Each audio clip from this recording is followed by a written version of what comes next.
O Gil Responde vai ser um pouquinho diferente, eu falando num tom um pouco mais baixo, porque eu tô no aeroporto de Singapura, mas o que que eu não faço por vocês, né? Vamos lá com o Gil Responde, uma vitória tão dominante do Lando Norris que não teve nenhuma pergunta sobre ele, muitas perguntas sobre essa coisa de RB, com o Ricardo a ajudar a Red Bull a tirar um ponto do Lando Norris com a volta mais rápida, essa possível, muito provável despedida do Daniel Ricciardo, também essa história de Bottas, está assinado, não está assinado, o que pesa contra o Bortoleto nessa história, e também sobre a estratégia do Hamilton, o que o futuro do Max tem a ver com o Bortoleto e a melhora também da Red Bull nessa corrida de Singapura. Então vamos lá para a pergunta que mais se repetiu aí, a volta rápida do Ricardo vai dar problema para a Red Bull? Bom, não vai dar problema de algum protesto, alguma coisa assim, não rolou nada disso, mas é algo que pode trazer repercussões lá para frente. Vou contar para vocês de como foi a coletiva do André Stella, do chefe da McLaren, logo depois do GP. Ele sempre senta para conversar com os jornalistas. Ele estava chegando para falar com a gente, foi puxado pela assessora e foi para uma salinha, voltou e falou: agora as minhas palavras, as minhas frases vão ser muito menos interessantes do que seriam antes. Falou brincando assim, porque ela claramente brifou o André Stella do que ele falaria a respeito desta questão. Para quem está um pouco não entendendo o que aconteceu, a volta mais rápida estava com o Lando, o Max não tinha condição de chegar naquele tempo que o Lando tinha feito e o Daniel Ricciardo estava na última colocação, ele já tinha colocado um pneu macio antes, ele estava fazendo uma estratégia de 2 paradas em Singapura, o que não é algo normal, e ele foi chamado na penúltima volta para colocar outro jogo de pneus macios para fazer a volta mais rápida. Ele tem todo o direito de fazer isso? Tem, mas a questão é que você só pontua com a volta mais rápida se você está no top 10 e ele estava em último.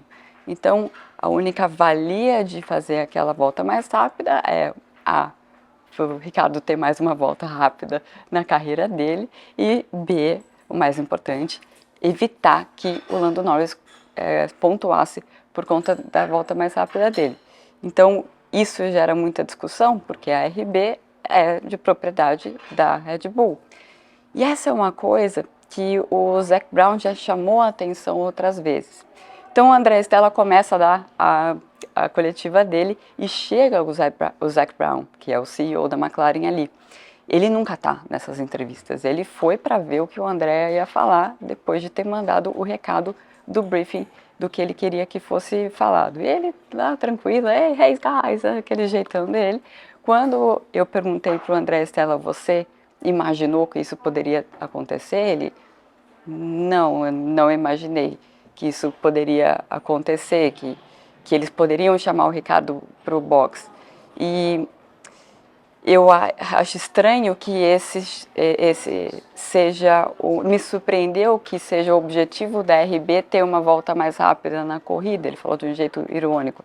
Mas aí quando começaram a perguntar, isso é algo que está fora das regras, que não deveria acontecer, ele falou, uma coisa é uma coisa, outra coisa é outra coisa, no sentido de eu não posso aqui, e aí o Zac Brown estava prestando muita atenção no que ele estava falando, eu não posso aqui falar que foi por causa disso, eu não posso afirmar isso com certeza, mas é algo que não deveria acontecer, porque isso aqui não é um esporte de construtores e não é um esporte de coalizão. Foi esse o termo que ele usou. E o próprio Zac Brown falou, eu já chamei atenção para isso, não deveria uma mesma empresa ter 2 equipes, e esse exemplo que aconteceu hoje só vai ajudar a exemplificar como um caso para ser analisado. Olha, esse tipo de coisa pode acontecer quando você tem esse conflito de interesse. Então, não vai rolar nenhuma punição, nada agora, mas é coisa que vai entrar na pauta depois, nas discussões lá que a gente, naquelas reuniões da comissão de Fórmula 1, com certeza isso vai ser discutido. E sobre o Ricciardo, essa realmente vai ser a última corrida do Ricciardo? Bom, desde a quinta estava muito com cara de última corrida, né? O jeito como ele estava lidando com isso, e quando ele saiu do carro ficou ainda mais claro isso, né? Emocionado nas entrevistas, também recebeu, estava todo mundo perfilado, recebendo ele de volta na equipe depois das entrevistas, e depois ainda ele foi na garagem quando o pessoal estava desmontando o carro, e ele foi e cumprimentou um a um, como se tivesse realmente se despedindo dos seus mecânicos, dos engenheiros e tal. Por que é o GP de Singapura? Tem uma cláusula no contrato dele, uma cláusula de performance, e ela é ativada depois desse GP. E ele não estava perto de conseguir que essa cláusula para a saída dele não fosse ativada no nível de performance que ele estava andando. E tem a outra cláusula que eu já comentei no último Gil Responde, do Liam Lawson, que a Red Bull precisa exercer a opção de prioridade que eles têm em cima do Liam Lawson. Então é isso que eles fizeram. A dúvida é, Liam Lawson vai para a RB no ano que vem ou nesse ano? E pelo jeitão de como o Ricciardo lidou com essa corrida de Singapura, tudo leva a crer que ele não vai estar em Austin. Mas isso não foi anunciado ainda, não está oficializado. O que mudou na Red Bull que eles melhoraram tanto? Bom, tem uma combinação de fatores, não foram eles que melhoraram tanto. Eles trouxeram aquela atualização para Baku, no assoalho, que os pilotos falaram que melhorou realmente a sensação deles no carro. O Max não conseguiu tirar proveito disso porque ele errou no acerto do carro lá em Baku, certo? Então, vai para Singapura. Em Singapura, eles não estavam tendo aqueles problemas que eles tiveram no ano passado, que tiveram a ver com o acerto do carro também. O carro lidando melhor com as zebras do que no ano passado. E eles começaram com dificuldades para entender o nível de aderência e depois mudaram bastante coisa, acertaram o caminho e no sábado o carro estava melhor. Esse é o caminho da Red Bull, e eu queria destacar também a classificação do Verstappen. O tipo de classificação você vê, ou ele vai para o muro, ou ele faz uma volta muito boa e fica muito próximo do máximo que o carro pode andar. E foi esse caso no final, né? Ele andou muito bem nessa classificação. Foi uma classificação complicada por causa de temperatura de pneu. Os pilotos tiveram muita dificuldade de como fazer a preparação para volta rápida. Se você pegava trânsito, você já não conseguia se preparar muito bem. Então, outros pilotos tiveram problemas. O Oscar Piastri teve muita dificuldade na classificação e as duas Ferrari também não estavam conseguindo colocar a temperatura no pneu. São 3 carros que deveriam estar na frente do Verstappen e ele seria 5º colocado na corrida, 4º colocado na corrida. Isso não aconteceu na classificação, ele larga lá em segundo, com também uma ajuda das Mercedes estarem atrás, as Mercedes mais lentas do que o Piastri e do que as Ferrari, e isso ajuda ele a ficar ali naquela corrida tranquila que ele fez. Então, teve muito a ver com o trabalho que ele fez na classificação, e também tem um outro fator, é uma pista de alto downforce. Nas pistas de alto downforce, a Red Bull tem o segundo melhor carro ali. Se a Mercedes consegue se acertar muito, pode brigar um pouco com a Red Bull. Mas a gente tinha visto, o último exemplo é Zandvoort, de uma pista em que a Red Bull tinha ali o segundo melhor carro, né? Que essas últimas pistas, como era Monza, que era muito específica, Baku, que era muito específico, deu uma mudada um pouco no cenário, mas a Red Bull é um carro que bom quando precisa colocar bastante carga aerodinâmica. Por que fizeram aquela estratégia com o Lewis? Realmente a estratégia não deu certo de largar com o pneu macio. Foi um risco para tentar dar aderência extra para ele com esse pneu macio na primeira volta. Eu imagino, isso não é uma informação, que eles pensaram que a corrida seria de um jeito mais Singapura do que foi. O Lando tinha uma vantagem tão grande que ele disparou lá na frente. Geralmente essa corrida ela é disputada num ritmo mais lento. E com ele disparando lá na frente, o Hamilton não teve como cuidar desse pneu macio.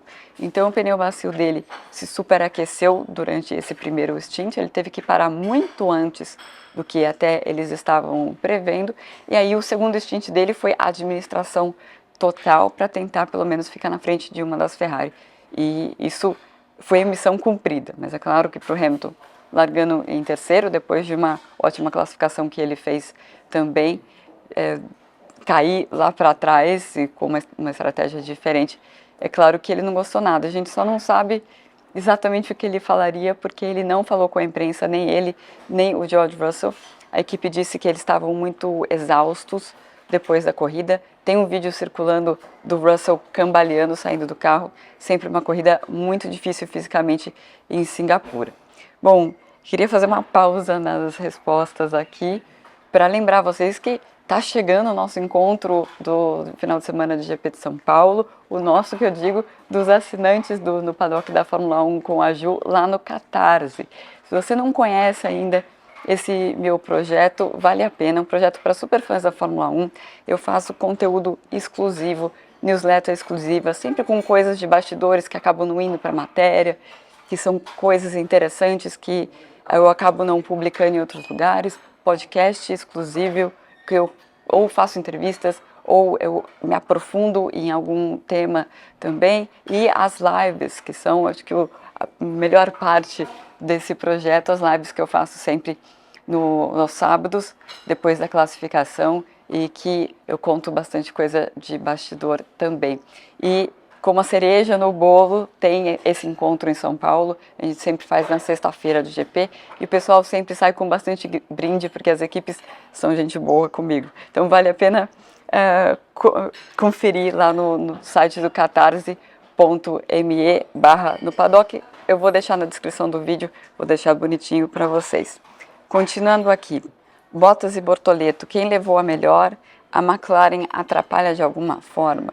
Bom, a informação que a gente tem é que o contrato do Bottas não está assinado, mas está apalavrado e está na fase de advogado. Vai e volta para advogado, porque esses contratos da Fórmula 1 são bastante complexos. Então é uma coisa, se der alguma coisa para trás agora, é algo muito surpreendente.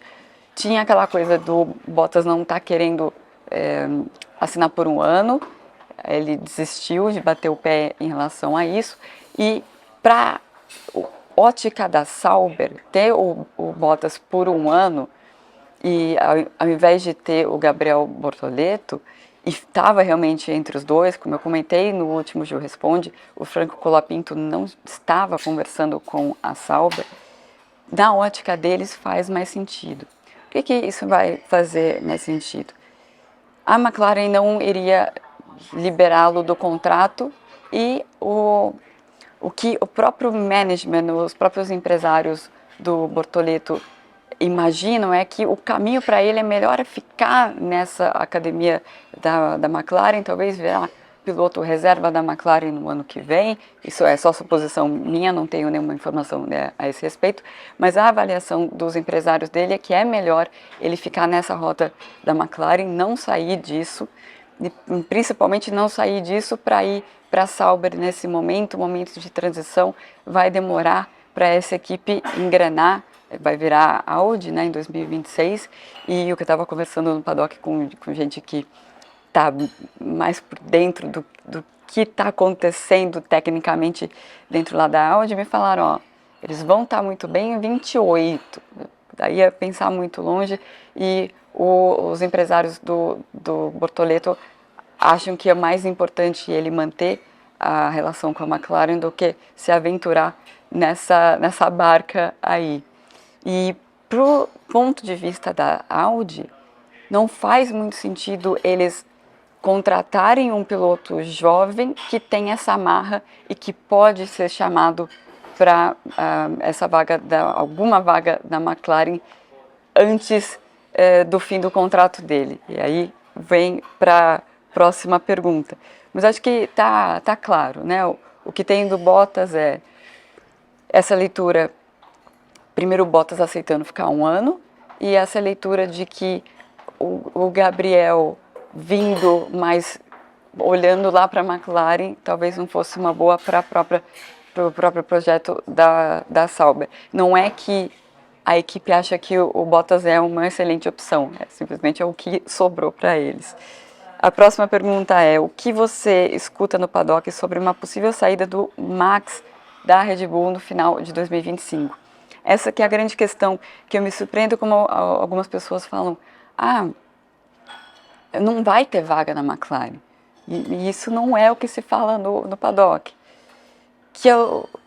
Não se sabe o que o Max vai fazer. Ok, ponto pacífico.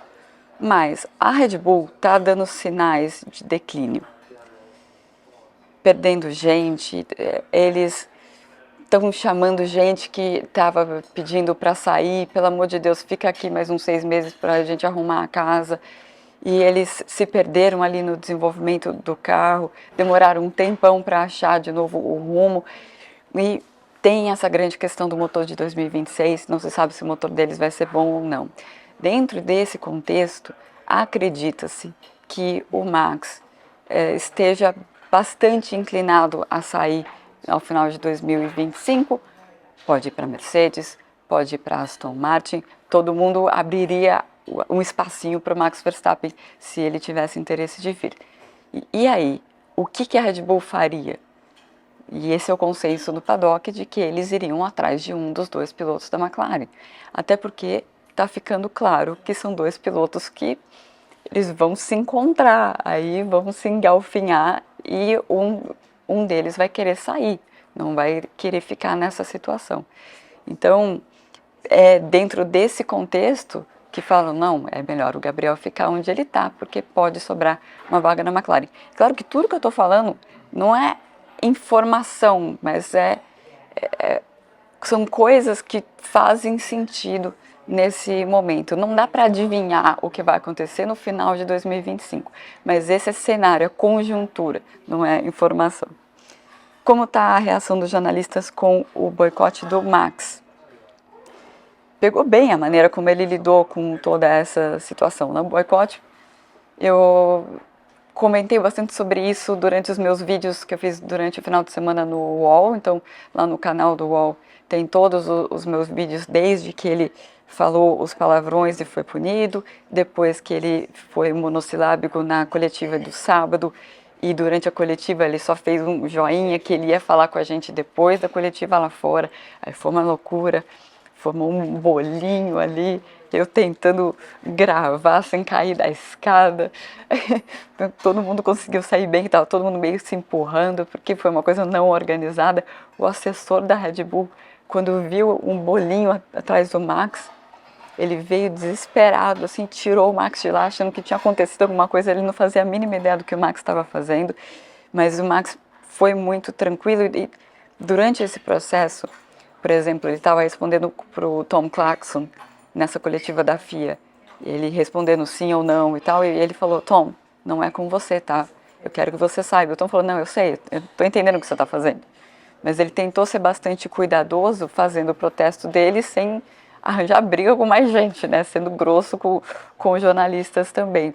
E depois, no domingo, logo antes dele entrar para a coletiva da FIA, a gente recebeu um WhatsApp falando: ele vai falar com vocês depois. Ou seja, nem adianta perguntar coisa para ele na coletiva oficial da FIA, a birra dele é com a FIA. O que ele estava querendo dizer é que se eu não puder falar o que eu quero, o que eles querem? Eles querem robôs, eles não querem pilotos, duvido que seja isso o que eles realmente querem. E aí, nessa coletiva que ele fez só com a gente depois, ele deixou muito claro: olha, esse tipo de coisa me deixa de saco cheio, e se eu ficar de saco cheio, eu vou embora. A Fórmula 1 vai continuar sem mim, eu continuo sem a Fórmula 1 e não tem problema nenhum. Então, foi legal o jeito que ele fez o protesto dele. Ele também fez questão de falar que os outros pilotos apoiam ele, e outros pilotos realmente, ninguém falou: eu acho que o que ele está fazendo é errado. E vamos ver qual é a reação da FIA em relação a isso, né? Porque quem começou essa história foi o Mohammed Ben Sulayem, presidente da FIA, que é um cara que gosta muito de usar o seu poder, né? Então vamos ver como acaba essa história, mas eu acredito que deve ficar nisso e o Max volta em Austin a falar normalmente na coletiva de imprensa da FIA. Talvez ele tente um palavrão ou outro. Bom, esse foi o Ju Responde um pouquinho diferente aqui do aeroporto de Singapura e depois de Austin eu volto com mais. Tchau, tchau.